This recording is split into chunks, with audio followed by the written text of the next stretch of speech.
साल 2000 जब बिहार से झारखंड अलग हुआ तो पूरी दुनिया ने मान लिया कि बिहार के पास अब सिर्फ बाढ़, सूखा और संसाधनों की कमी बची है। अवरख गया, कोयला गया, लोहा गया, लेकिन दोस्तों हाल ही में बिहार के भूगर्भ ने एक ऐसा यू टर्न लिया है जिसने देश के भूवैज्ञानिकों को चौंका दिया है। बिहार में 14 ऐसे मिनरल्स ब्लॉक्स मिले हैं जो भारत को रेयर अर्थ के मामले में चीन के एक अधिकार से बचा सकते हैं। स्वागत है आप सभी का जीएस यात्रा के इस यूट्यूब चैनल पर, और आज हम डिकोड करेंगे बिहार के इस रणनीतिक खनिज क्रांति को, जो आपके यूपीएससी और बीपीएससी एग्जाम के लिए सबसे हॉट टॉपिक है।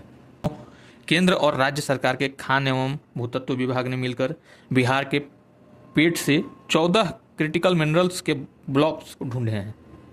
क्रिटिकल मिनरल्स यानी वो धातुएं जिनके बिना मॉडर्न टेक्नोलॉजी सोची भी नहीं जा सकती है। अगर आप बांका जिला के रहने वाले हैं तो गर्व कीजिए, आपके यहाँ कोबाल्ट के बहुत मजबूत संकेत मिले हैं। ये वही कोबाल्ट है जिससे आपके मोबाइल और इलेक्ट्रॉनिक व्हीकल्स की लिथियम आयन बैटरी बनती है। थोड़ा आगे चलें भागलपुर के बटेश्वर स्थान या कहलगांव की तरफ, तो वहाँ मिला है रेयर अर्थ एलिमेंट्स जैसे नियोडीमियम और लैंथेनम। साथियों, इनके बिना न तो डिफेंस के सुपर मैग्नेट्स बन सकते हैं और न ही आपके स्मार्टफोन में की सेमीकंडक्टर चिप्स। इसके अलावा इन 14 ब्लॉक्स में पैलेडियम, टाइटेनियम और कृषि के लिए क्रांतिकारी ग्लाकोनाइट के भंडार भी शामिल हैं। अब बात करते हैं जियोपॉलिटिक्स की, जिसे आपको अपने मेंस के आंसर में ज़रूर कोट करना चाहिए। साथियों, इस समय दुनिया के 70% से ज़्यादा रेयर अर्थ एलिमेंट्स पर अकेले चीन का कब्जा है। भारत अपनी ज़रूरतों के लिए आयात पर निर्भर है, लेकिन बिहार के इस खोज ने भारत के राष्ट्रीय क्रिटिकल्स मिशन को वो ताकत दी है जिससे हम रणनीतिक स्वायत्तता हासिल कर सकते हैं। इसके अलावा इसमें मिलने वाला पैलेडियम और टाइटेनियम सीधे इसरो के स्पेस मिशन और हमारी मिसाइलों के जेट इंजन में इस्तेमाल होता है। जीएस यात्रा के हमारे सिविल एस्पिरेंट ध्यान दें, बिहार के विशेष संदर्भ में इसके 3 सीधे और स्ट्रक्चरल फायदे होने वाले हैं। वित्तीय आत्मनिर्भरता, इन 14 ब्लॉक्स की कमर्शियल नीलामी से बिहार सरकार को रॉयल्टी और प्रीमियम के रूप में अरबों रुपए का राजस्व मिलेगा, जिससे राज्य का आंतरिक वित्तीय ढांचा मजबूत होगा। कृषि से उद्योग की ओर बदलाव, यहाँ मिलने वाले ग्लाकोनाइट से स्थानीय स्तर पर उर्वरक उद्योगों को बढ़ावा मिलेगा, जिससे बिहार के कृषि क्षेत्र को सीधा लाभ होगा। और सबसे बड़ा, पलायन पर फुल स्टॉप। जब दक्षिण और पूर्वी बिहार में माइनिंग और प्रोसेसिंग हब बनेंगे तो हमारे बिहार के युवाओं को रोजगार के लिए बाहर नहीं भागना पड़ेगा। बस यह वर्षों पुरानी पलायन की समस्या का अस्थायी समाधान बन सकता है। लेकिन एक फ्यूचर ब्यूरोक्रेट्स के तौर पर हमें इनकी चुनौतियों का वे फॉरवर्ड भी देना होगा।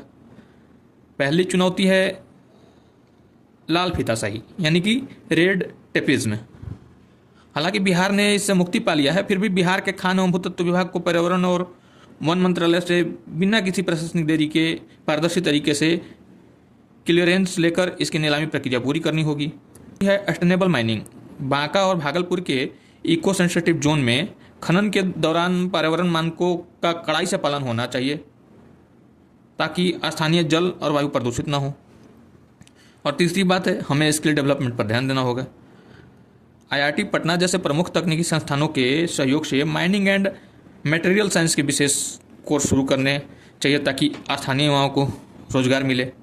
तो निष्कर्षतः हम यह कह सकते हैं कि बिहार के गर्भ से निकले ये 14 खनिज ब्लॉक केवल धातु के भंडार नहीं हैं, बल्कि ये बिहार के आर्थिक भाग्य को बदलने की कुंजी हैं। यदि नीतिगत निरंतरता, प्रशासनिक पारदर्शिता और आधुनिक तकनीक के साथ इनका दोहन किया जाए तो बिहार आने वाले दशकों में भारत की हरित और डिजिटल क्रांति का एक प्रमुख केंद्र बनकर उभरेगा। साथियों, आपको क्या लगता है, क्या यह खोज जमीन पर बिहार की सूरत बदल पाएगी? अपने विचार नीचे कमेंट बॉक्स में ज़रूर बताएं। अगर आप यूपीएससी या बीपीएससी की तैयारी कर रहे हैं और यह कंटेंट आपको वैल्यूएबल लगा तो इस वीडियो को लाइक और शेयर करना ना भूलें। जीएस यात्रा विथ मनीष को अभी सब्सक्राइब कर लीजिए ताकि आपकी तैयारी की यात्रा ऐसे ही चलती रहे। मिलते हैं अगले पॉडकास्ट में, तब तक के लिए जय हिंद, जय बिहार।